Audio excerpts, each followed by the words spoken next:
Rapat koordinasi yang berlangsung di ruang kerja pelaksana tugas Wali Kota Gorontalo ini menjadi wadah koordinasi dan komunikasi antara pemerintah daerah bersama pihak BPJS dan instansi terkait lainnya untuk mewujudkan pelayanan maksimal bagi warga.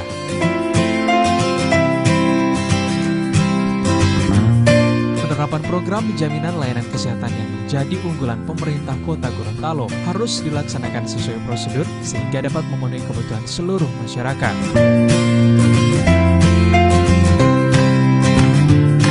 Meski demikian, masih terdapat warga yang memegang kartu sejahtera belum bisa diakomodir melalui BPJS Kesehatan karena pelayanan kesehatan sendiri bukan hanya menjadi kewajiban pemerintah, namun menjadi hak dari masyarakat. Pelaksana tugas Wali Kota Gorontalo Dr. Charles Budidoko mengatakan, dari jumlah warga Kota Gorontalo sebanyak 197.000 jiwa lebih yang telah memegang kartu sejahtera. 50% diantaranya belum terintegrasi dalam pelayanan BPJS.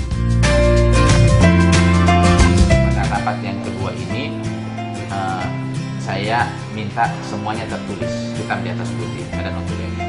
Dan kita, rapat yang ketiga saya minta karena ada permasalahan juga di pencatatan KTP ya, di Dinas Capil.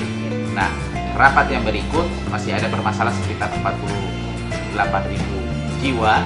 Rapat yang berikut saya minta semua kita termasuk saya rapatnya minggu depan di Dinas Catatan Sipil agar mereka juga aktif untuk kuncinya juga kan di mereka yang punya KTP yang belum terakomodir oleh program ini, karena kita ketahui bersama bahwa kesehatan itu bukan lagi merupakan kewajiban pemerintah, tapi sudah merupakan hak warga di dalam konstitusi kita, Undang-Undang Dasar